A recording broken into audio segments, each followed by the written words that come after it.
Hello everybody, so we are in our final lap of exercise 2 for sales and billing. So in this final step, we are going to create a customer receipt. Do you all know what is a customer receipt for? So remember when you used to shop outside and then you go to a shop, you buy a few clothes and then you receive a receipt. The receipt is to tell you what exactly you have bought and what you have paid for. So the customer receipt in Deskara is to show the customer what has been delivered and what he has paid for.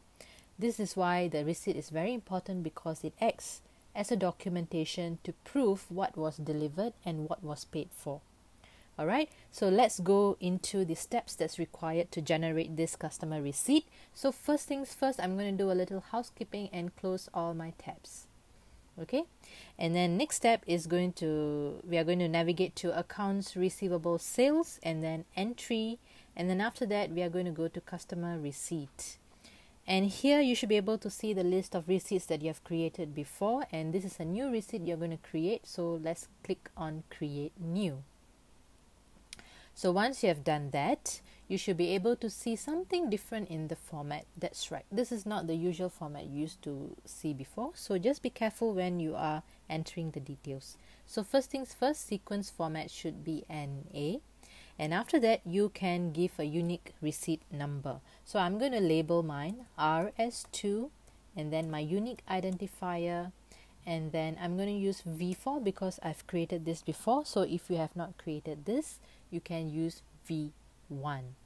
So please bear in mind that this is something that's not found in exercise 2. So exercise 2 doesn't really ask you to do a receipt, but I would like to train you to do it so that in the future, let's say you do need to do something, okay, and then you know what you need to do if you are asked to create a customer receipt. Is that clear? Okay, so after you have created the customer receipt number, the next step is to check that the customer ID is correct. So can we do that? Remember what you're supposed to do to check that the customer ID is correct?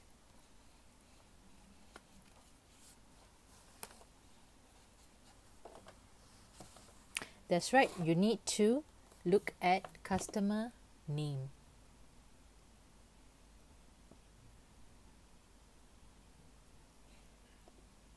And this should be your unique customer ID. So once you have done that, I need you to check your customer invoice that you have generated before and key in the amount correctly according to the invoice. So the invoice that we have generated before should state this value, which is 1431.22. So key it in correctly, and after that you are going to select payment method as cash and click on invoice date V4 to navigate to the invoice that you had created earlier on. So you should be able to see C1S2950V1. Okay, in my case, I created V4, so I'm going to select invoice date last in first out. Okay, and then click on it. So FIFO means first in first out, and LIFO means last in first out. So these are just two options you have to navigate to the customer invoice that you created before. So once you have selected correctly, what we're going to do is we're going to click on save, and then we're going to save this record. And then what we're going to do is we're going to close this tab. Okay, so just make sure that your file is saved, and to make sure that your file is saved, you can go to the listing and you should be able to see your receipt. So this is the receipt that you have created, and after that what we are going to do is we're going to do some housekeeping, close all. Okay, and then we're just going to do a little refresh, and then we're going to navigate to our receipt, check that it's okay, and then you should be able to see this print option here. So you can click on that, or you can highlight this and then click on the print records here, and then just save your receipt accordingly. Key in your register number, name, and the file name, and then that's about it for generating your customer receipt. So in this lesson we have seen 5 documents that you can create, and once you are good with it, please submit your documents for me to check through.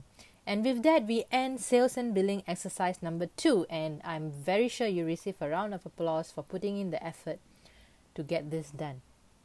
So the next time I see you, we're going to tackle purchase management, and please download the 2 exercises found in MS Team, and you can run through the exercises first, and then during the next lesson I will run through it with you.